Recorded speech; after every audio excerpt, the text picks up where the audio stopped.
ನಮಸ್ತೆ ವೀಕ್ಷಕರೇ, ಶುಭೋದಯ. ವಿಶೇಷ ನೇರ ಪ್ರಸಾರ ಜ್ಯೋತಿಷ ಕಾರ್ಯಕ್ರಮ ಬೃಹತ್ ಜಾತಕಂಗೆ ತಮ್ಮೆಲ್ಲರಿಗೂ ಆತ್ಮೀಯ ಸ್ವಾಗತ.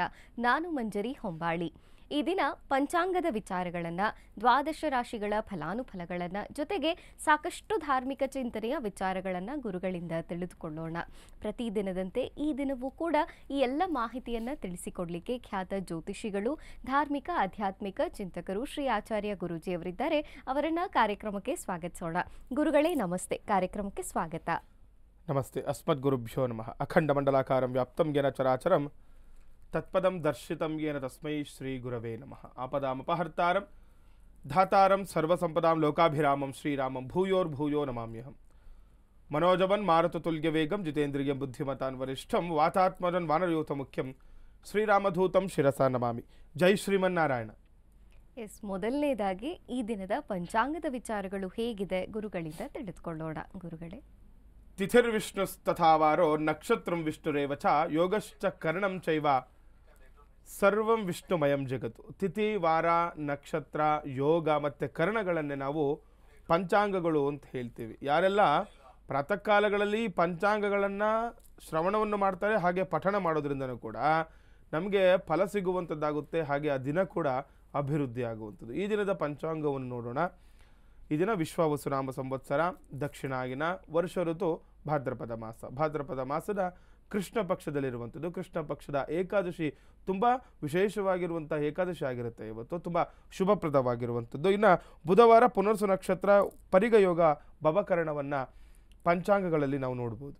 ಇನ್ನು ಈ ದಿನದ ರಾಹುಕಾಲ ಹಾಗೆ ಯಮಗಂಡ ಕಾಲಗಳನ್ನು ತಿಳ್ಕೊಳ್ಳೋಣ. ರಾಹುಕಾಲ ಮಧ್ಯಾಹ್ನ 12 ಗಂಟೆ 14 ನಿಮಿಷದಿಂದ 1 ಗಂಟೆ 45 ನಿಮಿಷದವರೆಗೆ ಈ ದಿನ ರಾಹುಕಾಲ ಇರುವಂಥದ್ದು. ಯಮಗಂಡ ಕಾಲ 7 ಗಂಟೆ 40 ನಿಮಿಷದಿಂದ 9 ಗಂಟೆ 12 ನಿಮಿಷದವರೆಗೆ ಯಮಗಂಡ ಕಾಲವನ್ನು ಕೂಡ ನೋಡಿಕೊಂಡಿದ್ದಾಯಿತು. ಇನ್ನು ಗುಳಿಕ ಕಾಲ 10 ಗಂಟೆ 43 ನಿಮಿಷದಿಂದ 12 ಗಂಟೆ 14 ನಿಮಿಷದವರೆಗೆ ಗುಳಿಕ ಕಾಲವನ್ನು ಕೂಡ ನಾವು ತಿಳ್ಕೊಳ್ಬೋದು. ಬ್ರಾಹ್ಮಿ ಮುಹೂರ್ತ ಏನಾದರೂ ಜಪ ಮಾಡ್ಕೊಳ್ಳೋರಿಗೆ, ಯಾವುದಾದ್ರೂ ಪೂಜೆ ಪುನಸ್ಕಾರ ಮಾಡ್ಕೊಳ್ಳೋರಿಗೂ ಕೂಡ ತುಂಬ ಪ್ರಶಸ್ತವಾಗಿರುವಂತಹ ಸಮಯ. 4 ಗಂಟೆ 34 ನಿಮಿಷದಿಂದ 5 ಗಂಟೆ 22 ನಿಮಿಷದವರೆಗೆ ಈ ದಿನ ನಾವು ಬ್ರಾಹ್ಮಿ ಮುಹೂರ್ತವನ್ನು ನೋಡ್ಬೋದು. ಇನ್ನು ಸೂರ್ಯೋದಯ ಮತ್ತು ಸೂರ್ಯಾಸ್ತಮ ತುಂಬ ವಿಶೇಷವಾಗಿರುವುದು. ಈ ದಿನ ಸೂರ್ಯೋದಯ ಬೆಳಗ್ಗೆ 6 ಗಂಟೆ 9 ನಿಮಿಷಕ್ಕೆ ಸೂರ್ಯೋದಯವಾದರೆ ಸಂಜೆ ಸೂರ್ಯಾಸ್ತಮ 6 ಗಂಟೆ 19 ನಿಮಿಷಕ್ಕೆ ಈ ದಿನ ಸೂರ್ಯ ಅಸ್ತಮವಾಗುವುದನ್ನು ಕೂಡ ನಾವು ನೋಡ್ಬೋದಾಗಿದೆ. ವೀಕ್ಷಕರೇ, ಈ ದಿನದ ಪಂಚಾಂಗದ ವಿಚಾರಗಳು ಹೇಗಿದೆ ಗುರುಗಳಿಂದ ತಿಳಿದುಕೊಂಡಿದ್ದೇವೆ. ಇನ್ನು ದ್ವಾದಶ ರಾಶಿಗಳ ಫಲಾನುಫಲಗಳು ಕಾರ್ಯಕ್ರಮದಲ್ಲಿ ನೀವು ಕೂಡ ಕರೆ ಮಾಡಬಹುದು. ನಿಮ್ಮ ಯಾವುದೇ ಸಮಸ್ಯೆಗಳು ಇದ್ರೂ ಸಹ ಗುರುಗಳ ಬಳಿ ನೇರವಾಗಿ ಮಾತನಾಡಿ ಉತ್ತರಗಳನ್ನು ಪಡೆಯಬಹುದಾಗಿದೆ. ಸಂಪೂರ್ಣ ಪರಿಹಾರಗಳನ್ನು ಸಹ ಗುರುಗಳು ಸೂಚಿಸ್ತಾರೆ. ಕರೆ ಮಾಡಿದಾಗ ನೀವು ಹುಟ್ಟಿದಂತಹ ದಿನಾಂಕ, ಹುಟ್ಟಿದಂತಹ ಸಮಯ ಹಾಗೂ ಸ್ಥಳವನ್ನು ತಿಳಿಸಬೇಕಾಗತ್ತೆ. ಅದು ಯಾವುದೂ ಗೊತ್ತಿಲ್ಲದೆ ಇದ್ದರೆ ಕವಡೆ ಶಾಸ್ತ್ರದ ಮೂಲಕ ಉತ್ತರಗಳನ್ನು ಪಡೆಯಬಹುದಾಗಿದೆ. ಇನ್ನು ಇವತ್ತಿನ ದ್ವಾದಶ ರಾಶಿಗಳು, 12 ರಾಶಿಗಳ ಫಲಾನುಫಲ ಹೇಗಿದೆ ಗುರುಗಳಿಂದ ತಿಳಿದುಕೊಳ್ಳೋಣ. ಗುರುಗಳೇ, ಮೇಷ, ವೃಷಭ, ಮಿಥುನ, ಕಟಕ, ಸಿಂಹ, ಕನ್ಯಾ, ತುಲಾ, ವೃಶ್ಚಿಕ, ಧನಸ್ಸು, ಮಕರ, ಕುಂಭ ಮತ್ತು ಮೀನರಾಶಿ. ಈ 12 ರಾಶಿಗಳನ್ನು ನಾವು ದ್ವಾದಶ ರಾಶಿಗಳು ಅಂತ ಹೇಳುವಂಥದ್ದು. ಈ ದಿನದ ಭವಿಷ್ಯ ನೋಡುವ ಮೊದಲು ಧಾರ್ಮಿಕ ವಿಚಾರವಾಗಿ ದಿನನಿತ್ಯವೂ ಕೂಡ ನಾವು ಒಂದಲ್ಲ ಒಂದು ರೀತಿಯ ವಿಶೇಷವಾಗಿರುವಂಥ ಮಾಹಿತಿಯನ್ನು ತಿಳಿಸ್ಕೊಡ್ತಾ ಬರ್ತಾ ಇದ್ದೀವಿ. ನಾವು ಹಿಂದಿನ ಸಂಚಿಕೆಯಲ್ಲಿ ನಾವು ಈ ನವಗ್ರಹಗಳ ವಿಚಾರಗಳು, ಅಂದರೆ ನವಗ್ರಹ ಪೀಡಾ ಪರಿಹಾರ ಯಾವ ರೀತಿ ಇರಬೇಕು ಅನ್ನೋ ತಿಳಿಸ್ಕೊಡ್ತಾ ಇದ್ದೆ. ಹಾಗಾಗಿ ಇವತ್ತೂ ಕೂಡ ಈ ಚಂದ್ರಗ್ರಹ ಏನಾದರೂ ಜಾತಕ ರೀತಿಯ ಒಂದು ದೋಷಯುಕ್ತವಾಗಿದ್ದು, ಚಂದ್ರ ಏನಾದರೂ ಜಾತಕದಲ್ಲಿ ಕೆಟ್ಟಿದ್ರೆ ಅದು ಯಾವ ರೀತಿ ನಾವು ಆಕ್ಟಿವ್ ಮಾಡ್ಕೊಳ್ಬೇಕು ಮತ್ತು ಯಾವ ರೀತಿ ಅದರಿಂದ ಪರಿಹಾರಗಳನ್ನು ಪಡ್ಕೊಳ್ಬೇಕು, ಏನು ಸಮಸ್ಯೆಗಳಿದೆ ಎಲ್ಲವನ್ನು ಕೂಡ ನಾನು ಇವತ್ತು ತಿಳಿಸ್ಕೊಡ್ತೀನಿ. ಇನ್ನು ಪ್ರಥಮ ರಾಶಿ ಮೇಷರಾಶಿಯವ್ರಿಗೆ ನೋಡೋಣ. ಈ ದಿನ ನಿಮ್ಮ ಕುಟುಂಬ ಸದಸ್ಯರು ಸಹ ನಿಮ್ಮೊಂದಿಗೆ ಸಹಕರಿಸುವುದಿಲ್ಲ ಅಂತ ಹೇಳ್ತಾ ಇದ್ದೆ. ನೋಡಿ, ಯಾವುದೋ ಒಂದು ವಿಚಾರಕ್ಕೆ ಒಂದು ಮನಸ್ತಾಪ ಆಗಿರುವಂಥದ್ದಾಗಿರುತ್ತೆ, ಅಥವಾ ಯಾವುದೋ ನೀವೇನೋ ಒಂದು ಏನೋ ಕೆಲಸನೋ ಅಥವಾ ಏನೋ ಮಾಡಬೇಕು ಅಂತ ತುಂಬ ಇಷ್ಟಪಟ್ಟಿರ್ತೀರ. ಅಂಥದ್ದನ್ನು ಈ ಕುಟುಂಬದವರು ಕೂಡ ಏನೋ ನಿಮಗೆ ಸಹಕಾರ ಮಾಡಲ್ಲ ಅಂತ, ಯಾರು ಕೂಡ ನಿಮಗೆ ಒಂದು ಬೆಂಬಲವಾಗಿ ನಿಲ್ಲಲ್ಲ ಅಂತ ಹೇಳ್ತಾ ಇದೆ. ಯಾವುದೋ ವಿಚಾರಕ್ಕೂ ತೊಂದರೆಗಳಾಗ್ಬೋದು. ಹಾಗಾಗಿ ಏನಾದರೂ ಒಂದು ಸಂಕಲ್ಪ ಇಟ್ಕೊಂಡಿದ್ದು, ಏನಾದರೂ ಹೊಸದಾಗಿ ಏನಾದರೂ ಪ್ರಾರಂಭ ಮಾಡಬೇಕು ಅಂದ್ಕೊಂಡಿದ್ರೆ ಸ್ವಲ್ಪ ಜಾಗೃತರಾಗಿರಿ. ಸ್ವಲ್ಪ ಕುಟುಂಬದವರ ಜೊತೆಗೆ ಮಾತನಾಡಿ ಮುಂದಿನ ಕೆಲಸ ಕಾರ್ಯಗಳನ್ನು ನೀವು ಕಾರ್ಯರೂಪಕ್ಕೆ ತರಬೇಕಾಗುತ್ತೆ. ಇನ್ನು ಕುಟುಂಬ ಕಲಹ ಉಂಟಾಗುವಂಥ ಸಾಧ್ಯತೆ ಕೂಡ ಹೆಚ್ಚು ಅಂತ ಹೇಳ್ತೇವೆ. ನೋಡಿ, ಕುಟುಂಬದಲ್ಲಿ ವಿನಾಕಾರಣ ಸಮಸ್ಯೆಗಳು ಎದುರುಂಟು ಅಂತ. ಇವತ್ತು ನೀವು ಮೇಷರಾಶಿಯವ್ರದ್ದು ಇಷ್ಟೇ ತಿಳ್ಕೊಂಬಿಡಿ. ಏನಾದರೂ ಕುಟುಂಬದವ್ರ ಜೊತೆ ಮಾತನಾಡುವಾಗ, ಮನೆಯವರ ಅಪ್ಪ ಅಮ್ಮ ಜೊತೆನೋ ಅಥವಾ ಮಕ್ಕಳ ಜೊತೆನೋ ಆಗ್ಬೋದು, ಅಥವಾ ನಿಮ್ಮ ಯಾರೆಲ್ಲ ಸದಸ್ಯರು ಇರ್ತಾರೆ ಅವ್ರ ಜೊತೆ ಏನಾದರೂ ಮಾತನಾಡುವಾಗ ಆಗಲಿ, ಏನಾದರೂ ವ್ಯವಹಾರ ಮಾಡುವಾಗ ಸ್ವಲ್ಪ ಹೆಚ್ಚಿನ ಜಾಗೃತಿ ವಹಿಸಬೇಕು. ವಿನಾಕಾರಣ ಕೋಪ ಮಾಡ್ಕೊಳ್ಬಾರ್ದು, ಅಥವಾ ಅವ್ರ ಮಾತು ಕೂಡ ಸ್ವಲ್ಪ ಆಲಿಸುವಂತಹ ಕೆಲಸ ಮಾಡಿ, ಇಲ್ಲಾಂದರೆ ಕಲಹಗಳು ಹೆಚ್ಚಾಗುವಂಥದ್ದಾಗುತ್ತೆ. ಆರೋಗ್ಯದ ಬಗ್ಗೆ ಕೂಡ ಗಮನ ಕೊಡಬೇಕಾಗುತ್ತೆ. ಮೇಷರಾಶಿಯವರು ನೋಡ್ಕೊಳ್ಬೇಕು. ಇವತ್ತು ಸ್ವಲ್ಪ ಜಾಗರೂಕರಾಗಿದ್ದರೆ ತುಂಬ ಒಳ್ಳೆಯದು ಅಂತ. ಆರೋಗ್ಯದ ಬಗ್ಗೆನೂ ಕೂಡ ನೀವು ಹೆಚ್ಚಿನ ಗಮನವನ್ನು ಕೊಡಬೇಕು. ಇನ್ನು ವೃಷಭ ರಾಶಿಯವರಿಗೆ ನೋಡೋಣ. ನೋಡಿ ಈ ದಿನ ವೃಷಭ ರಾಶಿಯವರಿಗೆ ವಸ್ತ್ರ ಬಂಗಾರ ವ್ಯಾಪಾರಿಗಳಿಗೆ ಉತ್ತಮವಾದ ಲಾಭ ದೊರೆಯುತ್ತೆ ಅಂತ. ಯಾರೆಲ್ಲ ವೃಷಭ ರಾಶಿಗಳು ಈ ವ್ಯಾಪಾರ ಮಾಡ್ತಾ ಇರ್ತಾರೆ, ಮಾರಾಟಗಾರರು ಇರ್ತೀರಾ, ಬಟ್ಟೆ ವ್ಯಾಪಾರ ಮಾಡೋರು ಅಥವಾ ಈ ಜ್ಯುವೆಲರ್ಸ್ ಏನು ಶಾಪ್ ಇಟ್ಕೊಂಡಿರ್ತೀರಾ, ಬಂಗಾರ ಮಾರಾಟ ಮಾಡೋರಿಗೆ ತುಂಬ ಶುಭಪ್ರದ ಅಂತ ಹೇಳ್ತೇವೆ. ಉತ್ತಮವಾದ ಲಾಭ ದೊರಕುವಂಥದ್ದಾಗುತ್ತೆ. ಇನ್ನು ಇತರ ವ್ಯವಹಾರಗಳಿಂದ ದೂರ ಇರಲು ಪ್ರಯತ್ನ ಮಾಡಬೇಕು. ಯಾರೆಲ್ಲ ವೃಷಭ ರಾಶಿಗಳು ಇದ್ದೀರಾ ನೋಡಿ, ಹೇಳ್ತಾರೆ ಈಗ ಪಾರ್ಟ್ನರ್ಶಿಪ್ಪಲ್ಲಿ ಅಂತ. ಈಗ ಯಾವುದೋ ಬೇರೆ ಬೇರೆ ವ್ಯವಹಾರಗಳನ್ನು ಮಾಡುವಾಗ ನೀವು ತುಂಬ ಎಚ್ಚರಿಕೆ ವಹಿಸಬೇಕು. ಈ ರೀತಿ ತೊಂದರೆಗಳಾಗುವಂಥದ್ದು ಅಂದರೆ ಅದರಿಂದ ದೂರನೇ ಇದ್ಬಿಡಿ ಅಂತ ಹೇಳ್ತಾ ಇದೆ. ಯಾವುದೋ ಬೇರೆ ಥರ ವ್ಯವಹಾರ ಬೇಡ. ಏನಾದರೂ ಕೆಲಸ ಕಾರ್ಯ ಇದ್ದರೆ ನಿಮ್ಮ ಕೆಲಸ ನೀವು ಮಾಡ್ಕೊಂಡು ಹೋಗಿ, ಅದರಿಂದ ಅನುಕೂಲ ಆಗುತ್ತೆ. ಬಿಟ್ಟರೆ ಬೇರೆಯವ್ರನ್ನ ಜೊತೆಲಿ ಮಾಡುವುದು ಈ ಥರ ವ್ಯವಹಾರಗಳು ಯಾವುದೇ ಮಾಡೋಕ್ಕೆ ಹೋದರೂ ಸ್ವಲ್ಪ ತೊಂದರೆಗಳನ್ನು ಎದುರು ನೋಡಬೇಕಾಗುತ್ತೆ ವೃಷಭ ರಾಶಿಯವರು. ಇನ್ನು ಮಿಥುನ ರಾಶಿಯವ್ರಿಗೆ ಇದನ್ನು ನೋಡಿದಾಗ ನೋಡಿ, ಮಿಥುನ ರಾಶಿಯವ್ರಿಗೆ ಆ ವ್ಯಾಪಾರ ಕ್ಷೇತ್ರದಲ್ಲಿ ಪ್ರಗತಿ ಅಂತ. ನೋಡಿ ಯಾರೆಲ್ಲ ಮಿಥುನ ರಾಶಿಗಳಿದ್ರೆ ಒಳ್ಳೆಯ ದಿನ ನಿಮಗೆ ಇವತ್ತು. ಅಂದರೆ ಮಾಡುವಂತಹ ವ್ಯಾಪಾರದಲ್ಲಿ ಅಭಿವೃದ್ಧಿ ಅಂತ ತೋರಿಸ್ತಾ ಇದೆ. ಅಭಿವೃದ್ಧಿಯ ವಿಚಾರ ನಿಮಗೆ ಇರುವಂಥದ್ದು. ಮಿತ್ರರು ನಿಮಗೆ ಸಹಕಾರ ಸಿಗುತ್ತೆ ಅಂತ. ನೋಡಿ ನಿಮ್ಮ ಯಾರೆಲ್ಲ ಜೊತೆಗಾರರು ಇರ್ತಾರೆ ಅವರಿಂದನೂ ಕೂಡ ಏನೋ ಒಂದು ವಿಚಾರಕ್ಕೆ ಅನುಕೂಲಗಳಾಗ್ಬೋದು. ಕೆಲವೊಂದು ಹಣದ ವಿಚಾರನೋ ಅಥವಾ ಇಲ್ಲ ಅವ್ರ ಮಾತಿನಿಂದಲೇ ಎಷ್ಟು ನಿಮಗೆ ಅನುಕೂಲಗಳಾಗುವಂಥದ್ದೆಲ್ಲ ಆಗುತ್ತೆ ಮಿಥುನ ರಾಶಿಯವ್ರಿಗೆ. ಇನ್ನು ಮಹತ್ವದ ಕೆಲಸದಲ್ಲಿ ಇಂದು ಕಾರ್ಯಸಿದ್ಧಿ ಅಂತ ಹೇಳ್ತಾರೆ. ಒಳ್ಳೆಯ ವಿಚಾರ ಅಲ್ವಾ. ನಮಗೆ ನಿಮ್ಮ ಸ್ನೇಹಿತರಿಂದನೂ ಸಹಕಾರ ಸಿಗ್ತಾ ಇದೆ. ಮತ್ತು ಯಾವುದೋ ಒಂದು ಮಹತ್ತರ ಕೆಲಸ ಅಂದರೆ ನೋಡಿ, ನಿಮ್ಮ ತುಂಬ ದಿನದಿಂದ ಒಂದು ಕನಸು ಹೊತ್ಕೊಂಡ್ಬಿಟ್ಟಿರ್ತೀರ ಯಾವುದೋ ಒಂದು ಕಾರ್ಯ, ಅದು ಇವತ್ತು ಕಾರ್ಯರೂಪಕ್ಕೆ ಬರುತ್ತೆ, ಅದರಲ್ಲಿ ಕಾರ್ಯಸಿದ್ಧಿ ಆಗುತ್ತೆ ಅಂತ ಹೇಳ್ತಾ ಇದ್ದೀನ ಮಿಥುನ ರಾಶಿಯವರಿಗೆ.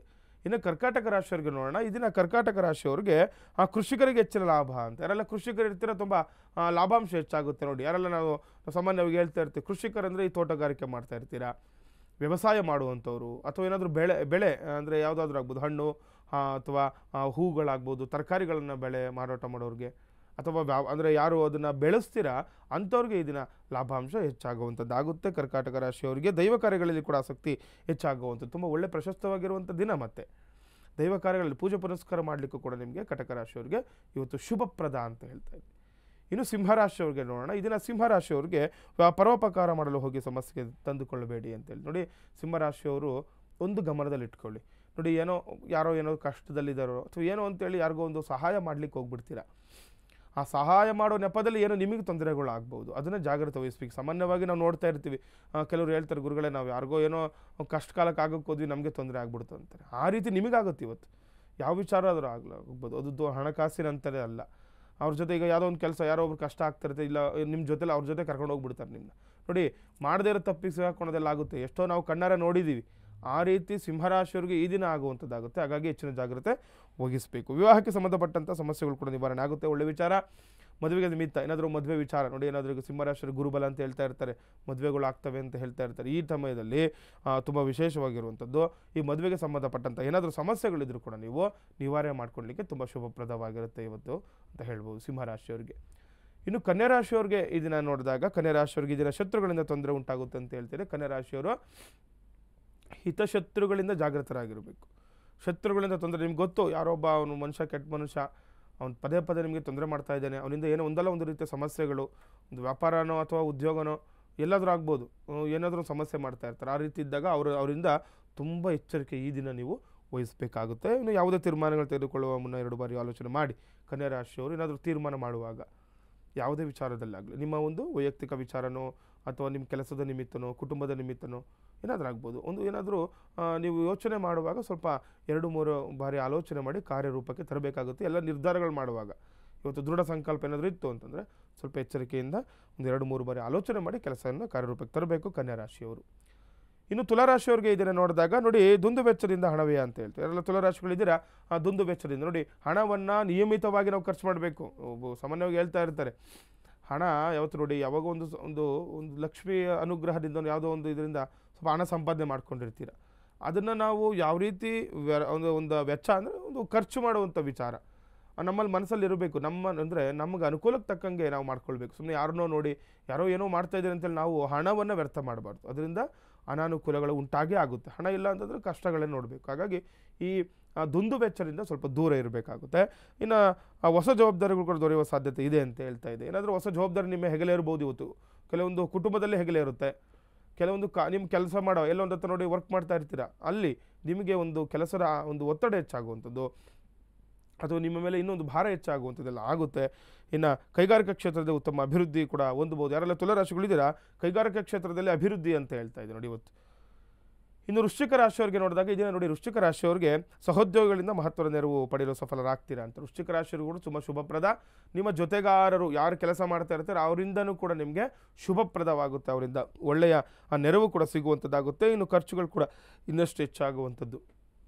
ವೃಶ್ಚಿಕ ರಾಶಿಯವರು ಕೂಡ ಖರ್ಚಿನ ಮೇಲೆ ಕಡಿವಾಣವನ್ನು ಹಾಕಬೇಕಾಗುತ್ತೆ. ಖರ್ಚು ಇನ್ನಷ್ಟು ಹೆಚ್ಚು ಅಂತ ಹೇಳ್ತಾ ಇದ್ದೀವಿ. ಸಾಮಾನ್ಯವಾಗಿ ಏನೋ ಒಂದು ವಿಚಾರಕ್ಕೆ ಖರ್ಚು ಮಾಡ್ತಾ ಇರ್ತೀರ, ಇನ್ನೂ ಕೂಡ ಖರ್ಚಾಗುವ ಸಾಧ್ಯತೆ ಹೆಚ್ಚಾಗಿರುತ್ತೆ ನೋಡಿ. ಒಂದು ಹೊಲ ಅಥವಾ ಏನೋ ಒಂದು ಆಸ್ತಿ ತೊಗೊಂಡಿರ್ತೀರ, ಆ ಆಸ್ತಿ ನಿರ್ವಹಣೆಗೆ ಎಷ್ಟು ಖರ್ಚಾಗ್ತಾ ಇರುತ್ತೆ, ಆ ರೀತಿಯಲ್ಲಾಗುತ್ತೆ. ಹಾಗಾಗಿ ಸ್ವಲ್ಪ ನೋಡಿಕೊಂಡು ಜಾಗೃತರಾಗಿರಬೇಕು ವೃಶ್ಚಿಕ ರಾಶಿಯವರು. ಇನ್ನು ಧನುರಾಶಿಯವರಿಗೆ ಈ ದಿನ ನೋಡಿದಾಗ, ಧನುರಾಶಿಯವರಿಗೆ ಆಸ್ತಿ ಖರೀದಿ ಅಥವಾ ಮಾರಾಟ ಮಾಡುವ ಸಂದರ್ಭದಲ್ಲಿ ಎಚ್ಚರಿಕೆ ವಹಿಸುವುದು ಸೂಕ್ತ. ತುಂಬ ವಿಶೇಷವಾದಂಥ ಮಾಹಿತಿ ಧನುರಾಶಿಯವ್ರಿಗೆ. ಏನಾದರೂ ಆಸ್ತಿ ಖರೀದಿ ಆಗ್ಬೋದು ಅಥವಾ ಮಾರಾಟ ಆಗ್ಬೋದು, ಈ ಎರಡರಲ್ಲೂ ಕೂಡ ಎಚ್ಚರಿಕೆ ವಹಿಸಿ ಅಂತ. ಕೆಲವರು ಸಾಮಾನ್ಯವಾಗಿ ಏನು ಮಾಡ್ತಾರೆ, ಇವತ್ತು ಏಕಾದಶಿ ಚೆನ್ನಾಗಿರುತ್ತೆ, ಇವತ್ತು ಬುಧವಾರ ಇದೆ ಅಂತ ಹೇಳಿ ಏನೋ ಒಂದು ವ್ಯಾಪಾರ ಏನೋ ಮಾಡ್ಲಿಕ್ಕೆ ಹೋಗ್ಬಿಡ್ತೀರಾ. ಹಾಗಾಗಿ ಸ್ವಲ್ಪ ಎಚ್ಚರಿಕೆ ವಹಿಸಿ. ಈಗ ಸಾಮಾನ್ಯವಾಗಿ ಪಿತೃಪಕ್ಷದಲ್ಲಿ ಯಾರು ಕೂಡ ಈ ಶುಭ ಕಾರ್ಯಗಳನ್ನು ಮಾಡ್ಕೊಳ್ಬಾರ್ದು ಅಂತ ಹೇಳ್ತಾ ಇರ್ತಾರೆ. ಯಾಕಂದರೆ ನೋಡಿ, ಒಂದು ಆಸ್ತಿ ಒಂದು ಸೈಟ್ ತೊಗೋಬೇಕಾದ್ರೂ ಶುಭನೇ ನಿಮಗೆ ಜೀವನದಲ್ಲಿ. ಅದು ಎಷ್ಟೋ ಕನಸುಗಳಿಂದ ಇಟ್ಕೊಂಡಿರುವಂತಹ ಕೆಲಸ. ಅದು ಒಂದು ಮನೆ ತೊಗೊಳೋದು ಅಥವಾ ಯಾವುದೋ ಒಂದು ಜಮೀನು ತೊಗೊಳ್ಳೋದಾಗಲಿ, ಇದೆಲ್ಲ ತುಂಬ ವಿಶೇಷವಾಗಿರುವಂಥದ್ದಾಗಿರುತ್ತೆ ಜೀವನದಲ್ಲಿ. ಅದರ ಮಾರಾಟ ಕೂಡ. ಹಾಗಾಗಿ ಸ್ವಲ್ಪ ಎಚ್ಚರಿಕೆಯಿಂದ ಈ ದಿನ ಕೆಲಸ ಕಾರ್ಯಗಳನ್ನು ಧನುರಾಶಿಯವರು ಮಾಡ್ಕೊಳ್ಬೇಕು. ಇನ್ನು ಮಕರ ರಾಶಿಯವರಿಗೆ ನೋಡೋಣ. ಇದನ್ನು ನೋಡಿ, ಮಕರ ರಾಶಿಯವರಿಗೆ ಅನಿರೀಕ್ಷಿತವಾಗಿ ಹಣಕಾಸು ಪಡೆದುಕೊಳ್ಳುವ ಅವಕಾಶಗಳಿದೆ ಅಂತ ನೋಡಿ. ಯಾರೆಲ್ಲ ಮಕರ ರಾಶಿಗಳಿದ್ದೀರಾ, ಹಣದ ವಿಚಾರವಾಗಿ ಅನುಕೂಲ ಅಂತ ಇಟ್ಕೊಳ್ಳಿ. ಅನಿರೀಕ್ಷಿತವಾಗಿ ಯಾರಿಗೂ ಹಣ ಕೊಟ್ಟಿರ್ತೀರಾ ಅಥವಾ ಎಲ್ಲೋ ಸಾಲ ಸೂಲ ಮಾಡ್ಕೊಂಬಿಟ್ಟಿರುವಂಥದ್ದು. ಸೊ ಯಾರಿಗೋ ಸಾಲ ಕೊಟ್ಟಿರ್ತೀರ, ಅವ್ರು ಕೊಡ್ತಾ ಇರಲ್ಲ ನಾವು, ಏನೋ ಒಂದು ಇಲ್ಲ, ಅಥವಾ ಕೆಲವರಿಗೆ ಸ್ಯಾಲ್ರಿನೇ ಬಂದಿರಲ್ಲ, ಈ ರೀತಿ ಆಗಿಬಿಟ್ಟಿರುತ್ತೆ. ಅಂಥದ್ದೆಲ್ಲ ಹಣ ಪಡೆದುಕೊಳ್ಳುವಂಥ ಅವಕಾಶಗಳಿದೆ ಮಕರ ರಾಶಿಯವರಿಗೆ ಹೆಚ್ಚಾಗಿರುವಂಥದ್ದು ಆಗುತ್ತೆ. ಇನ್ನು ಕೆಲವು ಶುಭ ಸುದ್ದಿಗಳನ್ನು ಕೇಳ್ತೀರಾ ಅಂತ ಹೇಳ್ತೀರಿ ನೋಡಿ. ತುಂಬ ಚೆನ್ನಾಗಿದೆ ಇವತ್ತು ದಿನ ನಿಮಗೆ. ಯಾವುದೋ ಒಂದು ಶುಭ ಸುದ್ದಿ ನೋಡಿ, ನಿಮಗೆ ಸಂತೋಷವಾಗುವಂಥ ಸುದ್ದಿನೇ ಶುಭ ಸುದ್ದಿ ಅಂತ. ಅದು ಯಾವುದಾದ್ರೂ ಆಗ್ಬೋದು, ನಿಮ್ಮ ವೈಯಕ್ತಿಕ ವಿಚಾರನೋ ಅಥವಾ ಕೆಲಸ ಮಾಡುವಂತಹ ಪ್ರದೇಶದಲ್ಲಿನೋ ಅಥವಾ ನಿಮ್ಮ ಸಹಪಾಠಿಗಳಿಂದನೋ ಆಗ್ಬೋದು. ಯಾವುದೋ ಒಂದು ಒಳ್ಳೆಯ ಸಮಾಚಾರ ಕೇಳಿದರೆ ಅಂದರೆ ಅದೇ ಶುಭ ಸುದ್ದಿ ಅಂತ. ಮಕರ ರಾಶಿಯವರಿಗೆ ತುಂಬ ಚೆನ್ನಾಗಿದೆ ಇವತ್ತು. ಇನ್ನು ಕುಂಭರಾಶಿಯವರಿಗೆ ನೋಡಿದಾಗ, ಈ ದಿನ ಕುಂಭರಾಶಿಯವರಿಗೆ ಸಹಕಾರ ಸಂಘಗಳ ಕ್ಷೇತ್ರಕ್ಕೆ ಉತ್ತಮ ಲಾಭಾಂಶ ಇರುವಂಥದ್ದು. ಯಾರೆಲ್ಲ ಈ ಕುಂಭರಾಶಿಯವರು ಸಹಕಾರ ಸಂಘಗಳನ್ನು ನಡೆಸ್ತಾ ಇರ್ತೀರಾ, ನಿಮಗೆ ಅಭಿವೃದ್ಧಿಯ ಸಂಕೇತ. ಹಣಕಾಸು ವಿಷಯಗಳನ್ನು ವಿವರಿಸುವಾಗ ಜಾಗ್ರತೆಯಿಂದ ಇರಬೇಕು ನೋಡಿ. ಯಾರೆಲ್ಲ ಕುಂಭರಾಶಿಗಳಿದ್ದರೆ ತುಂಬ ಚೆನ್ನಾಗಿದೆ. ಕೆಲವೊಂದು ಸಂಘ ಸಂಸ್ಥೆಗಳನ್ನ ಇಟ್ಕೊಂಡಿರ್ತೀರ ಅಂಥವ್ರಿಗೆ ಅಭಿವೃದ್ಧಿ ಇದೆ. ಆದರೆ ಯಾಕಂದರೆ ಈಗ ಸಂಘ ಸಂಸ್ಥೆಗಳಲ್ಲಿ ಹಣದ ವ್ಯವಹಾರ ತುಂಬ ಇರುತ್ತೆ, ದಿನನಿತ್ಯವೂ ಕೂಡ ಇದ್ದಿದ್ದೆ. ಅದೇನು ಹೇಳ್ತಾ ಇದೆ ಇವತ್ತು ಜಾತಕ ಫಲದಲ್ಲಿ ಅಂತಂದರೆ, ಇವತ್ತು ನಿಮಗೆ ಅಭಿವೃದ್ಧಿ ಇದೆ, ಆದರೆ ಹಣದ ವ್ಯವಹಾರದಲ್ಲಿ ಏನಾದರೂ ತೊಂದರೆಗಳಾಗ್ಬೋದು. ಹಾಗಾಗಿ ಎಚ್ಚರಿಕೆಯಿಂದ ಕುಂಭರಾಶಿಯವರು ಹಣದ ವ್ಯವಹಾರಗಳನ್ನು ಈ ದಿನ ಮಾಡಿಕೊಳ್ಬೇಕು. ಇನ್ನು ಕಡೆಯ ರಾಶಿ ಮೀನರಾಶಿಯವರಿಗೆ ನೋಡೋಣ. ನೋಡಿ, ಈ ದಿನ ಮೀನರಾಶಿಯವರಿಗೆ ಆ ಸಂಘ ಸಂಸ್ಥೆಗಳು ಹೆಚ್ಚಿನ ಅಭಿವೃದ್ಧಿ ಅಂತ ನೋಡಿ. ಮೀನರಾಶಿಯವರಿಗೂ ಕೂಡ ಯಾರೆಲ್ಲ ಈ ಸಂಘ ಕಟ್ಕೊಂಡಿರ್ತೀರಾ ಅಥವಾ ಯಾವುದೊಂದು ಸಂಸ್ಥೆ ನಡೆಸ್ತಾ ಇರ್ತೀರ, ಕೆಲವರು ನೋಡಿ ಈಗ ಬಿಸ್ನೆಸ್ ಥರ ಮಾಡ್ತಾ ಇರ್ತೀರಿ, ಯಾವುದಾದ್ರೂ ಆಗ್ಬೋದು ಅದು ಒಂದು ಸಂಸ್ಥೆ. ಆ ಸಂಸ್ಥೆ ಅಭಿವೃದ್ಧಿ ಆಗುವಂತಹ ಎಲ್ಲ ಮುನ್ಸೂಚನೆಗಳು ಕೂಡ ಇವತ್ತು ಇರುವಂಥದ್ದಾಗುತ್ತೆ. ಆರ್ಥಿಕ ಕೊರತೆ ನೀಗುವುದರಿಂದ ನೆಮ್ಮದಿ ನೋಡಿ. ಮೀನರಾಶಿಯವರಿಗೆ ಏನಾಗುತ್ತೆ ನೋಡಿ, ಯಾವುದೋ ಒಂದು ಸಂಘ ಒಂದು ಸಂಸ್ಥೆ ನಡೆಸಬೇಕಂದ್ರೆ ಅಷ್ಟು ಸುಲಭದ ಮಾತಲ್ಲ ಅದು. ಯಾಕಂದರೆ ಎಲ್ಲ ವಿಚಾರದಲ್ಲೂ ಕೂಡ ಅದು ನೋಡ್ತಾ ಇರ್ತೀವಿ, ಕೆಲವೊಂದು ಆರ್ಥಿಕ ಸಮಸ್ಯೆ ಆಗ್ಬಿಡುತ್ತೆ, ಹಣದ ವಿಚಾರವಾಗಿ ಸಮಸ್ಯೆಗಳಾಗುತ್ತೆ. ಆದರೆ ಇವತ್ತು ನಿಮಗೆ ಏನು ಅಭಿವೃದ್ಧಿ ಅಂತ ಹೇಳ್ತಾ ಇದೆ ಅಂದರೆ, ಯಾರಿಗೆ ಯಾವ ಸಂಘದಲ್ಲಿ ಯಾರು ಒಂದು ಸಂಸ್ಥೆ ನಡೆಸ್ತಾ ಇರ್ತಾರೆ, ಹಣದ ವಿಚಾರವಾಗಿ ಏನು ಕೊರತೆ ಇರುತ್ತೆ, ಆ ಆರ್ಥಿಕ ಸಂಕಷ್ಟ ನೀಗುವುದರಿಂದ ನಿಮಗೇನಾಗುತ್ತೆ, ಹಣದ ವಿಚಾರವಾಗಿ ಅನುಕೂಲದಿಂದ ಏನಾಗುತ್ತೆ, ಸಂಘ ಸಂಸ್ಥೆ ಅಭಿವೃದ್ಧಿಗೆ ಮುನ್ನುಡಿ ಆಗುತ್ತೆ ಅಂತ ಹೇಳ್ಬೋದು ಈ ದಿನ ಮೀನರಾಶಿಯವರಿಗೆ. ವೀಕ್ಷಕರೇ, ಪ್ರತಿದಿನವೂ ಕೂಡ ವಿಶೇಷ ನೇರ ಪ್ರಸಾರ ಬೃಹತ್ ಜಾತಕಂ ಕಾರ್ಯಕ್ರಮದಲ್ಲಿ ನೀವು ಸಾಕಷ್ಟು ಧಾರ್ಮಿಕ ಚಿಂತನೆಯ ವಿಚಾರಗಳನ್ನು ಗುರುಗಳಿಂದ ತಿಳಿದುಕೊಂಡಿದ್ದೀರಿ. ಈ ವಾರವೂ ಕೂಡ ನವಗ್ರಹಗಳ ಸರಣಿಯಲ್ಲಿ ಇವತ್ತು ಚಂದ್ರಗ್ರಹದ ಕುರಿತಾಗಿ ಗುರುಗಳು ತಿಳಿಸಿಕೊಡಲಿದ್ದಾರೆ. ಚಂದ್ರಗ್ರಹದ ಪರಿಣಾಮಗಳೇನು, ಪ್ರಭಾವಗಳೇನು, ಜೊತೆಗೆ ನೀಚ ಸ್ಥಾನದಲ್ಲಿದ್ದಾಗ ಯಾವೆಲ್ಲ ಪರಿಹಾರಗಳನ್ನು ಮಾಡಿಕೊಳ್ಬೇಕಾಗತ್ತೆ, ಗುರುಗಳಿಂದ ಕೇಳಿ ಮಾಹಿತಿಯನ್ನು ತಿಳಿದುಕೊಳ್ಳೋಣ. ಗುರುಗಳೇ, ನಮಸ್ಸೂರ್ಯಾಯ ಚಂದ್ರಾಯ ಮಂಗಳಾಯ ಬುಧಾಯ ಚ ಗುರುಶುಕ್ರ ಶನಿಭ್ಯಶ್ಚ ರಾಹವೇ ಕೇತವೇ ನಮಃ. ನೋಡಿ, ನವಗ್ರಹಗಳು ಅಂತ ಬಂದಾಗ ನಾವು ಸಾಮಾನ್ಯವಾಗಿ ದಿನನಿತ್ಯವೂ ಕೂಡ ಈ ನವಗ್ರಹಗಳ ಪೀಡಾ ಮಂತ್ರ ಅಂತ ಹೇಳ್ತಾರೆ, ಅಂದರೆ ಪೀಡಾ ಪರಿಹಾರ ಮಂತ್ರ ಅಂತ. ಈ ಮಂತ್ರವನ್ನು ನಾವು ಹೇಳ್ಕೊಳ್ಳೋದ್ರಿಂದನೇ ನಮ್ಗೆ ಎಷ್ಟೋ ಅಭಿವೃದ್ಧಿ ಆಗಿಬಿಡುತ್ತೆ. ಕೆಲವರಿಗೆ ಅದು ಅನುಭವಕ್ಕೂ ಕೂಡ ಬರೋದಿಲ್ಲ, ಆದರೆ ಅವ್ರ ಒಂದು ಅಭಿವೃದ್ಧಿ ಆಗ್ತಾ ಇರ್ತಾರೆ ನೋಡಿ. ಜಾಸ್ತಿ ಚಿಂತೆ ಮಾಡೋ ಅವಶ್ಯಕತೆ ಇಲ್ಲ. ಕೆಲವೊಂದು ಸಮಸ್ಯೆಗಳು ಎಲ್ಲರಿಗೂ ಕೂಡ ಒಂದಲ್ಲ ಒಂದು ರೀತಿ ಸಮಸ್ಯೆ ಒಬ್ಬ ಮನುಷ್ಯನಿಗೆ ಇದ್ದೇ ಇರುತ್ತೆ. ಈ ನವಗ್ರಹ ಪೀಡಾ ಪರಿಹಾರ ಅದರಲ್ಲೇ ಹೇಳ್ತಾ ಇದೆ, ನವಗ್ರಹ ಪೀಡಾ ಪರಿಹಾರ ಅಂತ ನೋಡಿ. ಯಾವುದೋ ಒಂದು ಗ್ರಹ ಕೆಟ್ಟಿರ್ಬೋದು ಜಾತಕ ರೀತ್ಯ, ದುಸ್ಥಾನದಲ್ಲಿರ್ಬೋದು ಅಥವಾ ವ್ಯಯಸ್ಥಾನದಲ್ಲಿ ಯಾವುದೋ ಒಂದು ಗ್ರಹ ಬಂದು ಕೂತ್ಕೊಂಡಿರ್ಬೋದು ಜಾತಕ ರೀತ್ಯ ನೋಡಿ. ಒಂದು ಜನ್ಮ ಜಾತಕ ಅಂತ ನೋಡಿದಾಗ ನಾವು ಜಾತಕ ಯಾವಾಗ ಒಂದು ಸ್ಥಿರವಾಗಿರುತ್ತೆ, ಒಂದು ಜಾತಕ ನಾವು ಹುಟ್ಟಿದ ಸಮಯದಲ್ಲಿ ಏನಿರುತ್ತೆ ಅದು ನಾವು ಸಾಯುವವರೆಗೂ ಕೂಡ ಅದೇ ಫಲಗಳನ್ನು ನಾವು ಅನುಭವಿಸಲೇಬೇಕಾಗುತ್ತೆ. ಅಂದರೆ ನಮ್ಮ ದಶಾಫಲಗಳಲ್ಲಿ ಆಗುವಂತಹ ಕೆಲವೊಂದು ಸೂಕ್ಷ್ಮ ದಶ ಅಂತರ್ದಶಾ ಭುಕ್ತಿಗಳನ್ನು ಹೇಳ್ತಾ ಇರ್ತೀವಿ. ಅಂದರೆ ಈಗ ನಮಗೆ ಈಗ ಶುಕ್ರ ದಶೆ ನಡೀತಾ ಇರುತ್ತೆ, ಗುರುಗಳೇ ನಾವು ಶುಕ್ರ ದಶೆಯಲ್ಲಿದ್ದೀವಿ, ನಮಗೆಲ್ಲ ಅಭಿವೃದ್ಧಿ ಆಗುತ್ತಾ? ಹೌದು, ಅಭಿವೃದ್ಧಿ ಆಗುತ್ತೆ. ಅದರಲ್ಲಿ ಅಂತರ್ಭುಕ್ತಿ ಬರುತ್ತೆ. ಶುಕ್ರ ದಶೆಯಲ್ಲಿ ಏನಾದರೂ ಕೇತು ಭುಕ್ತಿ ಬಂತು ಅಥವಾ ಕುಜ ಭುಕ್ತಿ ಬಂತು ಅಂದರೆ ಏನಾಗುತ್ತೆ, ಚೆನ್ನಾಗಿ ಸಂಪಾದನೆ ಮಾಡ್ಕೊಂಡ್ಬಿಟ್ಟಿರ್ತಾರೆ. ಆ ಸಂಪಾದನೆ ಅದೇ ಈಗ ಈಗ ನೋಡಿ, ಈಗ ಶುಕ್ರ ದಶೆಯಲ್ಲಿ ಏನಾದರೂ ಕುಜ ಏನಾದರೂ ನಮಗೆ ಕೆಟ್ಟೋಗಿತ್ತು, ಜಾತಕ ರೀತಿಯ ಕುಜ ಭುಕ್ತಿ ಬಂತು ಅಂದರೆ ಭೂಮಿ ವಿಚಾರದಲ್ಲಿ ತೊಂದರೆಗಳು ಅನುಭವಿಸ್ಬಿಡ್ತಾರೆ. ತುಂಬ ಚೆನ್ನಾಗಿ ಹಣ ಹಂತಸ್ತು ಮಾಡ್ಕೊಂಬಿಟ್ಟಿರ್ತಾರೆ, ಭೂಮಿ ಇರುತ್ತೆ ಎಲ್ಲ ಕಳ್ಕೊಂಡ್ಬಿಡ್ತಾರೆ, ಅದೆಲ್ಲ ಆಗ್ಬಿಡುತ್ತೆ. ಹಾಗಾಗಿ ಈ ನವಗ್ರಹಗಳು ಅಂತ ನೋಡಿದಾಗ ನಾವು ಸಾಮಾನ್ಯವಾಗಿ ದಿನನಿತ್ಯ ಈ ಮಂತ್ರವನ್ನು ನಮ್ಮ ಸೂರ್ಯಾಯ ಚಂದ್ರಾಯ ಮಂಗಳಾಯ ಬುಧಾಯ ಚ ಗುರು ಶುಕ್ರ ಶನಿಭ್ಯಶ್ಚ ರಾಹವೇ ಕೇತವೇ ನಮಃ, ಈ ಮಂತ್ರವನ್ನು ಕೂಡ ನಾವು ಜಪ ಮಾಡೋದ್ರಿಂದನೇ ಅನೇಕ ಫಲ ಸಿಗುವಂಥದ್ದಾಗುತ್ತೆ. ಇನ್ನು ಈ ದಿನದ ವಿಶೇಷವಾಗಿ ನಾವು ಚಂದ್ರಗ್ರಹದ ಬಗ್ಗೆ ಮಾತಾಡ್ತೀವಿ. ಯಾರ ಜಾತಕದಲ್ಲಿ ಚಂದ್ರಗ್ರಹ ತುಂಬ ಪ್ರಭಾವಶಾಲಿ ಆಗಿರುತ್ತೆ ಅಂತ ಹೇಳುತ್ತೆ. ಯಾಕಂದರೆ ನಾವು ಯಾವ ರಾಶಿಯಲ್ಲಿ ಚಂದ್ರಗ್ರಹ ಇರುತ್ತೆ ಅದನ್ನೇ ನಾವು ರಾಶಿ ಅಂತ ಅನ್ಕೊಂಡು ನೋಡಿ. ಈಗ ದ್ವಾದಶ ರಾಶಿಗಳಲ್ಲಿ ದ್ವಾದಶ ಒಂದು ಭಾವಗಳಲ್ಲಿ ಮೇಷ ಆಗ್ಬೋದು ಅಥವಾ ವೃಷಭನೋ ಮಿಥುನೋ ಅಥವಾ ಕುಂಭ ಯಾವುದಾದ್ರೂ ಆಗ್ಬೋದು, ಎಲ್ಲಿ ಚಂದ್ರ ಇರ್ತಾನೆ ಅದೇ ನಮ್ಮ ರಾಶಿ ಅಂತ. ಕುಂಭರಾಶಿಯಲ್ಲಿ ಚಂದ್ರ ಇದ್ದರೆ ನಮ್ಮದೊಂದು ರಾಶಿ ಕುಂಭರಾಶಿಗೆ ಬರುತ್ತೆ. ಆ ರೀತಿ ಒಂದು ಅವರು ಚಂದ್ರ ಏನಿದ್ದಾನೆ ಕೆಲವೊಂದು ಉಚ್ಚ ಸ್ಥಾನದಲ್ಲಿರ್ಬೋದು, ಕೆಲವೊಂದು ನೀಚಗ್ರಹಗಳ ದೃಷ್ಟಿ ಏನಾದರೂ ಇತ್ತು ಅಂತಂದರೆ ಏನು ಸಮಸ್ಯೆ ಬರುತ್ತೆ ತಿಳ್ಕೊಳ್ಬೇಕು. ಸಾಮಾನ್ಯವಾಗಿ ಚಂದ್ರಗ್ರಹ ಅಂದರೆ ಮನಸ್ಕಾರಕನ ಅಂತ ನಾವು ಹೇಳ್ತೀವಿ. ಅಂದರೆ ಮನಸ್ಸಿಗೆ ಸಂಬಂಧಪಟ್ಟಂತಹ ತೊಂದರೆಗಳು ಮತ್ತು ಮಾತೃಕಾರಕ ಅಂತ ಹೇಳ್ತಾರೆ ಚಂದ್ರನನ್ನು. ಚಂದ್ರ ಯಾರಿಗೆ ಜಾತಕದಲ್ಲಿ ಒಂದು ದುರ್ಬಲನಾಗ್ಬಿಡ್ತಾನೆ, ತಾಯಿಯ ಮತ್ತು ಆ ಮಕ್ಕಳ ಸಂಬಂಧ ದೂರ ಆಗಿಬಿಡುತ್ತೆ. ಈಗ ನೋಡಿ, ಎಷ್ಟೋ ಮಕ್ಕಳು ನಾವು ನೋಡ್ತಾ ಇರ್ತೀವಿ, ನಮ್ಮ ಕಣ್ಣಾರೆ ಕಾಣುವಂಥದ್ದು. ಮಗು ಹುಟ್ಟಿದ ತಕ್ಷಣ ತಾಯಿ ದೂರ ಆಗುವಂಥದ್ದನ್ನು ನೋಡಿರ್ತೀವಿ.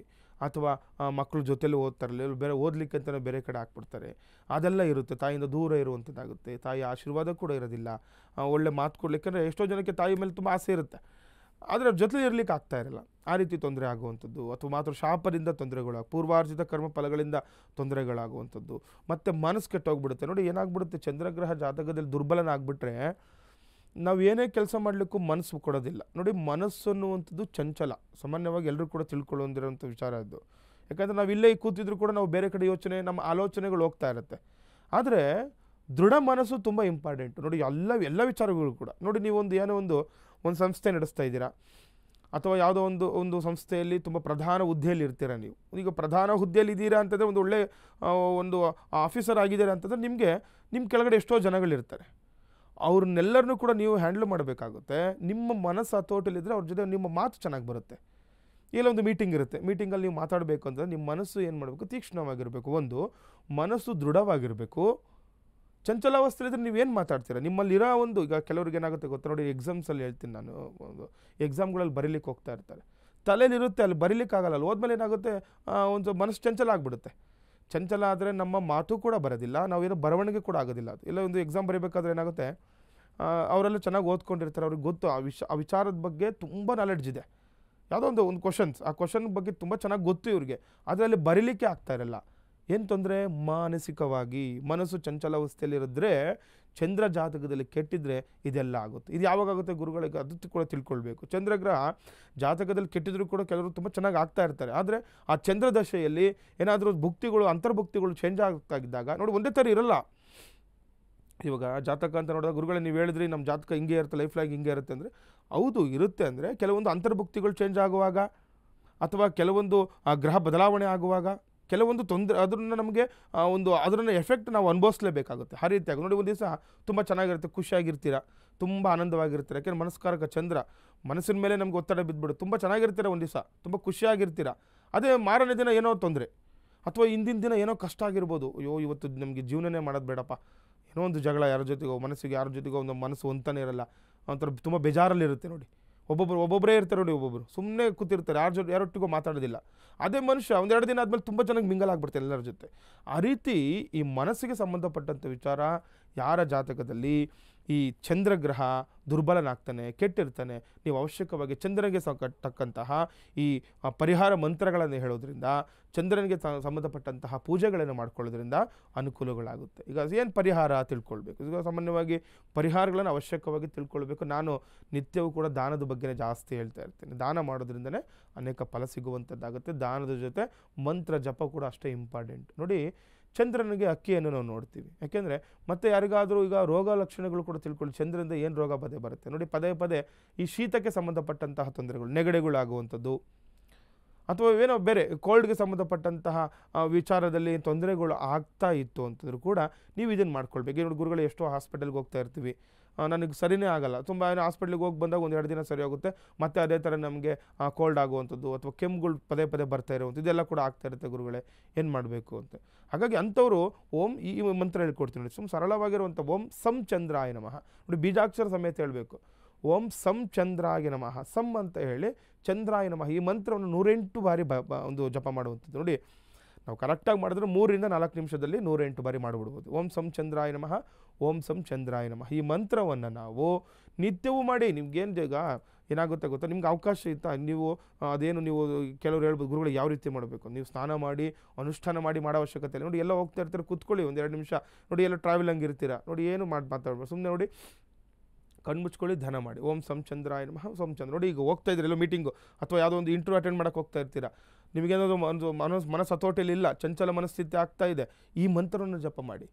ಜಾತಕ ಅಂದರೆ ಜಾತಕ ನೋಡ್ಕೊಳ್ಬೇಕು. ಜಾತಕದಲ್ಲಿ ಏನಾದ್ರು ಚಂದ್ರ ಕೆಟ್ಟಿದ್ರೆ ಕೆಲವರು ಹೇಳ್ತಾರೆ, ನೋಡಪ್ಪ ನಿನ್ನ ಜಾತಕದಲ್ಲಿ ಚಂದ್ರ ಒಂದು ನೀಚ ಸ್ಥಾನದಲ್ಲಿದ್ದಾನೆ, ಚಂದ್ರನಿಗೆ ಸಂಬಂಧಪಟ್ಟ ತೊಂದರೆಗಳು ಆಗ್ತಾ ಇರುತ್ತೆ, ಈ ರೀತಿ ನೀನು ಇದನ್ನು ಮಾಡ್ಕೋ ಅಂಥವರು ಇದನ್ನು ಮಾಡ್ಕೊಳ್ಬೇಕು, ಎಲ್ಲರೂ ಅಲ್ಲ ಇದು.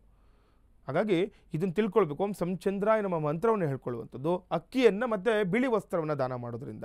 ನೋಡಿ ಎಲ್ಲಾದರೂ ಬಿಳಿ ಪಂಚೆನೋ ಅಥವಾ ಈ ಒಂದು ಶ್ವೇತ ವಸ್ತ್ರ, ಒಂದು ವರ್ಣಕ್ಕೆ ಸಂಬಂಧಪಟ್ಟಂತಹ ಯಾವುದೇ ವಸ್ತು, ನಾನು ಹೇಳ್ತೀನಿ ಒಂದು ಧಾನ್ಯ ಮುಖ್ಯವಾಗಿರುವಂಥದ್ದು, ಅದು ಅಕ್ಕಿ ಬಂದು ಇದಕ್ಕೆ ಏನೋ ಚಂದ್ರನಿಗೆ. ಇನ್ನು ವಸ್ತ್ರವಾಗಿ ಬಂದಾಗ ನಮಗೆ ಕಲರ್ ಅಂತ ನಾವು ಹೇಳ್ತೀವಿ. ವಸ್ತ್ರ ಅಂದರೆ ಒಂದು ಬಟ್ಟೆಗಳು, ಅದನ್ನು ಕೂಡ ಬಿಳಿ ವಸ್ತ್ರವನ್ನು ಕೊಡ್ಬೋದು. ಇನ್ನು ಕಲರ್ ಅಂತ ಬಂದಾಗ ಅದು ಬಿಳಿ ಅಂತ ನಾವು ಶ್ವೇತವರ್ಣ ಅಂತ ನಾವು ಹೇಳ್ತೀವಿ. ಈಗ ಚಂದ್ರನಿಗೆ ಶ್ವೇತವರ್ಣಂ ಅಂತಲೇ ಪೂಜೆ ಮಾಡುವಂಥದ್ದು. ಬಿಳಿ ಸಂಬಂಧಪಟ್ಟಂತಹ ಯಾವುದೇ ವಸ್ತ್ರಗಳನ್ನು ಅಥವಾ ಯಾವುದೇ ವಸ್ತುಗಳನ್ನು ದಾನ ಮಾಡೋದ್ರಿಂದ ಚಂದ್ರಗ್ರಹ ನಿಮ್ಮ ಜಾತಕದಲ್ಲಿ ಆಕ್ಟಿವ್ ಆಗ್ತಾನೆ ಅಂತ ತಿಳ್ಕೊಬೇಕು ನೀವು. ನೋಡಿ ಮಕ್ಕಳಿಗೆ ಬಿಳಿ ಸಂಬಂಧಪಟ್ಟ ಏನೋ ವಸ್ತುಗಳು ಕೊಡ್ತಾರೆ, ಆಟಿಕೆ ಸಾಮಾನುಗಳು ಕೊಡಿಸಿ ನೀವು, ಅಥವಾ ಏನಾದರೂ ಬಿಳಿಗೆ ಸಂಬಂಧಪಟ್ಟಂಥ ವಸ್ತುಗಳು ದಾನ ಮಾಡೋದು, ಏನಾದರೂ ಆಗ್ಬೋದು. ಯಾವುದೇ ವಿಚಾರ, ಬಿಳಿ ಪೇಂಟ್ ದಾನ ಮಾಡಿ, ಯಾರೋ ಮನೆ ಕಟ್ತಾ ಇರ್ತಾರೆ ಬಡವರು, ಏನೋ ಒಂದು ಸ್ವಲ್ಪ ತಗೊಂಡೋಗಿ ಕೊಡಿ ಅವರಿಗೆ. ನೋಡಿ ಇದೆಲ್ಲ ನೀವು ಅಂದ್ಕೊಳ್ಬೋದು ಇದು ಹೆಂಗೆ ಪರಿಹಾರ ಆಗುತ್ತೆ, 100% ಆಗುತ್ತೆ. ನೀವು ಬರೀ ಪೂಜೆ ಮಾಡಿ ಪುರೋಹಿತರು ಕರ್ಕೊಂಬಂದು ಗುರುಗಳೇ, ಕೆಲವರು ಕೇಳ್ತಾರೆ ಏನು ಗುರುಗಳೇ ನೀವು ಪೂಜೆ ಮಾಡಿದ್ರೇ ಆಗುತ್ತೆ, ಅದೆಲ್ಲ ಇಲ್ಲ, ಅದು ಇದೆ, ಅದು ಹಂಗಂತ ಅದು ತಪ್ಪೋದು ಸುಳ್ಳು ಅಂತಲ್ಲ, ನಿಮಗೆ ಅನುಕೂಲ ನಿಮ್ಮ ಮನಸ್ಥಿತಿಗೂ ಸಂಬಂಧಪಟ್ಟದ್ದು. ಇಲ್ಲ ಗುರುಗಳೇ ನಮ್ಗೆ ಪೂಜೆ ಮಾಡಿ ಪರವಾಗಿಲ್ಲ, ಪೂಜೆ ಮಾಡಿನೂ ಕೂಡ ದಾನ ಮಾಡಬೇಕು. ನೀವು ಪೂಜೆ ಮಾಡಿದ ತಕ್ಷಣ ಇಲ್ಲ, ನಾನು ಯಾವಾಗಲೂ ಕೂಡ ಹೇಳ್ತೀನಿ, ಪೂಜೆ ಮಾಡಿದ್ರು ನಾವು ದಾನ ಮಾಡಿಸ್ತಾ ಇರ್ತೀವಿ ಅಲ್ಲಿ ಕೂಡ. ಹಾಗಾಗಿ ಅವಕಾಶಗಳಿದ್ದರೆ ಚಂದ್ರನಿಗೆ ಸಂಬಂಧಪಟ್ಟಂಥ ಗ್ರಹ ಶಾಂತಿ ಮಾಡ್ಕೊಳ್ಳುವಂಥ, ಚಂದ್ರಗ್ರಹ ಶಾಂತಿ ತುಂಬ ಇಂಪಾರ್ಟೆಂಟು. ಮನೆಯಲ್ಲಿ ಹೋಮ ಆದಾಗ ಏನಾಗುತ್ತೆ, ಅಲ್ಲೇನಾದರೂ ನೆಗೆಟಿವ್ ಎನರ್ಜಿ ಮನೆಯಲ್ಲಿ ಇದ್ದರೂ ಕೂಡ ಸುತ್ತ ಒಂದು ವಾತಾವರಣ ನಮಗೆ ಏನು ಪಾಸಿಟಿವ್ ಆಗಿ ಬಿಲ್ಟ್ ಆಗುತ್ತೆ, ಅದರಿಂದನೂ ಕೂಡ ನಮಗೆ ಅನೇಕ ಫಲಗಳು ಸಿಗುವಂಥದ್ದಾಗುತ್ತೆ. ಹಾಗಾಗಿ ಯಾರ ಜಾತಕದಲ್ಲಿ ಚಂದ್ರನಿಂದ ನೀವು ತೊಂದರೆಗಳನ್ನ ಅನುಭವಿಸ್ತಾ ಇದ್ದೀರಾ, ಮಾನಸಿಕವಾಗಿ ಕುಗ್ಗು ಹೋಗ್ತಾ ಇದ್ದೀರಾ, ಮನಸ್ಸಿಗೆ ತುಂಬ ಚಂಚಲವಾಗ್ತಾ ಇದೆ, ಯಾರ ಜೊತೆಗೂ ಮಾತಾಡಲಿಕ್ಕೆ ಮಿಂಗಲಾಗಲಿಕ್ಕೆ ಆಗ್ತಾ ಇಲ್ಲ, ಒಬ್ಬೊಬ್ಬರೇ ಕೂತ್ಕೊಳ್ಳುವಂಥದ್ದು. ಕೆಲವರು ನನಗಿಲ್ಲ, ನಾನೆಲ್ಲೋ ಈ ಥರ ನಾನು ದೂರ ಹೋದ್ರೆ ನನಗೆ ನೆಮ್ಮದಿ ಅಂತ ಕೆಲವರು ಹೇಳ್ತಾ ಇರ್ತಾರೆ. ಅದಲ್ಲ, ಅದು ನಾವು ಎಲ್ಲರಿಂದ ದೂರ ಇರೋದೆಲ್ಲ ನೆಮ್ಮದಿ. ನಾವಿರೋದು ನೋಡಿ ನಮ್ಮದು ವಾತಾವರಣ ಇರೋದು, ನಾವು ಒಂದು ಕೂಡು ಪ್ರಪಂಚ ನಮ್ಮದು, ಕುಟುಂಬ ನಮ್ಮದು, ನಾವು ಎಲ್ಲರ ಜೊತೆಗೆ ಇರಬೇಕು, ಅಲ್ಲಿ ನಾವು ನೆಮ್ಮದಿ ನೋಡ್ಕೊಳ್ಬೇಕು. ನಾನು ಒಬ್ಬನೇ ಹೋಗಿ ನೆಮ್ಮದಿ ಪಡ್ಕೊಳ್ಳೋದಲ್ಲ, ಅದು ತಪ್ಪದು. ನೀವು ಮಾಡ್ಕೊಳ್ಳಿ, ನಿಮ್ಮ ಅನುಕೂಲಕ್ಕೆ ತಕ್ಕಂತೆ ಯಾವುದೋ ಒಂದು ಸರಿ ಹೋದರೆ ಚೆನ್ನಾಗಿರುತ್ತೆ. ನೀನು ಪದೇ ನನಗೆ ನೆಮ್ಮದಿ ಬೇಕು ಅಂತ ದೂರ ಹೋಗ್ತಾಯಿದ್ರೆ ನೀನು ಬೇರೆ ಥರ ನೋಡ್ತಾರೆ ಜನ, ಹಂಗಾಗ್ಬಿಡುತ್ತೆ. ಹಾಗಾಗಿ ಆದಷ್ಟು ನೀವು ಜನಗಳ ಮಧ್ಯೆ, ನಿಮ್ಮ ಕುಟುಂಬದವರ ಜೊತೆ, ನೀವು ಜನಗಳು ಬೆರೀತಿರೋ ಬೇಕಾಗಿಲ್ಲ, ಕುಟುಂಬದವರ ಜೊತೆಗಾದರೂ ನೀವು ಹೊಂದಾಣಿಕೆಯಿಂದ ಇರಬೇಕು. ಹೊಂದಾಣಿಕೆ ಮನೋಭಾವ ಹೆಚ್ಚಾಗಬೇಕು. ಗಂಡ ಹೆಂಡತಿ ಮಕ್ಕಳು ತಂದೆ ತಾಯಿಗಳು ಇರ್ತೀರ, ನೀವು ಅವ್ರನ್ನೆಲ್ಲ ಬಿಟ್ಬಿಟ್ಟು ನನಗೆ ನೆಮ್ಮದಿ ಬೇಕು ಅಂತ ದೂರ ಹೋದರೆ ಆಗುತ್ತಾ? ಆಗಲ್ಲ. ಹಾಗಾಗಿ ಆ ರೀತಿ ಮನಸ್ಥಿತಿ ಏನಾದರೂ ಇತ್ತು ಅಂತಂದರೆ ನೀವು ಈ ರೀತಿ ಮಾಡ್ಕೊಳ್ಳಿ. ಈ ಚಂದ್ರನಿಗೆ ಸಂಬಂಧಪಟ್ಟಂಥ ಪೂಜೆ ಪುನಸ್ಕಾರಗಳು ಮಾಡ್ಕೊಳ್ಳೋದ್ರಿಂದ ಮನಸ್ಸು ದೃಢ ಆಗುತ್ತೆ. ಆ ಚಂಚಲಾವಸ್ಥೆ ಇರೋ ಮನಸ್ಸು ನಿಮಗೆ ಸದೃಢ ಮನಸ್ಸಾಗಿ ಎಲ್ಲರ ಜೊತೆ ನೀವು ಒಂದು ಹೊಂದಾಣಿಕೆ ಮನೋಭಾವ ಹೆಚ್ಚಾಗುವಂಥದ್ದು, ಚಂದ್ರನಿಗೆ ಸಂಬಂಧಪಟ್ಟ ದೋಷ ಪೀಡ ಪರಿಹಾರ ಆಗುವಂಥದ್ದು ಕೂಡ ಆಗುತ್ತೆ. ಎಸ್ ಗುರುಗಳೇ, ಇವತ್ತು ಸಾಕಷ್ಟು ಮಾಹಿತಿಯನ್ನು ಚಂದ್ರಗ್ರಹದ ಕುರಿತಾಗಿ ವೀಕ್ಷಕರಿಗೆ ತಿಳಿಸ್ಕೊಟ್ಟಿದ್ದೀರಿ. ಜೊತೆಗೆ ವೀಕ್ಷಕರೇ, ನಾವಿಂದು ಪಂಚಾಂಗದ ವಿಚಾರಗಳನ್ನು, 12 ರಾಶಿಗಳ ಫಲಾನುಫಲಗಳನ್ನು ಗುರುಗಳಿಂದ ತಿಳಿದುಕೊಂಡಿದ್ದೇವೆ. ನೀವು ಕೂಡ ಗುರುಗಳನ್ನು ನೇರವಾಗಿ ಸಂಪರ್ಕ ಮಾಡಬಹುದು. ಸ್ಕ್ರೀನ್ ಮೇಲೆ ಕಾಣ್ತಿರುವಂತಹ ಗುರೂಜಿಯವರ ಸಂಖ್ಯೆಗೆ ಕರೆ ಮಾಡಿ ಒಂದು ಅಪಾಯಿಂಟ್ಮೆಂಟನ್ನು ಫಿಕ್ಸ್ ಮಾಡಿಕೊಂಡು ಬೆಂಗಳೂರಿನಲ್ಲಿರುವಂತಹ ಗುರುಗಳ ಅಂಚೆಪಾಳ್ಯದ ಕಚೇರಿಯಲ್ಲಿ ಅವರನ್ನು ಭೇಟಿಯಾಗಿ ಸಂಪೂರ್ಣ ಪರಿಹಾರಗಳನ್ನು, ಶಾಂತಿ ಹೋಮ ಪೂಜೆ ಜಪ ತಪ ಹೋಮ ಹವನಾದಿಗಳಿಗೆ ನೀವು ನೇರವಾಗಿ ಗುರುಗಳನ್ನು ಸಂಪರ್ಕ ಮಾಡಬಹುದಾಗಿದೆ. ಗುರುಗಳ ಎಲ್ಲ ಮಾಹಿತಿಯನ್ನು ನಮ್ಮ ವೀಕ್ಷಕರಿಗೆ ತಿಳಿಸ್ಕೊಟ್ಟಿದ್ದೀರಿ, ಧನ್ಯವಾದಗಳು. ಲೋಕ ಸಮಸ್ತ ಸುಖಿನೋ ಭವಂತು, ಸಮಸ್ತ ಸನ್ಮಂಗಳಾನಿ ಭವಂತು. ಶ್ರೀಮತೆ ರಾಮಾನುಜಾಯ ನಮಃ. ವೀಕ್ಷಕರೇ, ಇದಾಗಿತ್ತು ಈ ಹೊತ್ತಿನ ವಿಶೇಷ ನೇರ ಪ್ರಸಾರ ಜ್ಯೋತಿಷ್ಯ ಕಾರ್ಯಕ್ರಮ ಬೃಹತ್ ಜಾತಕಂ. ಮತ್ತೆ ಮುಂದಿನ ಸಂಚಿಕೆಯಲ್ಲಿ ಭೇಟಿಯಾಗೋಣ. ನೋಡ್ತಾ ಇರಿ ಅಶ್ವವೇಗ ಸುದ್ದಿವಾಹಿನಿ. ಇದು ಸತ್ಯಾನ್ವೇಷಣೆಯ ಓಟದಲ್ಲಿ.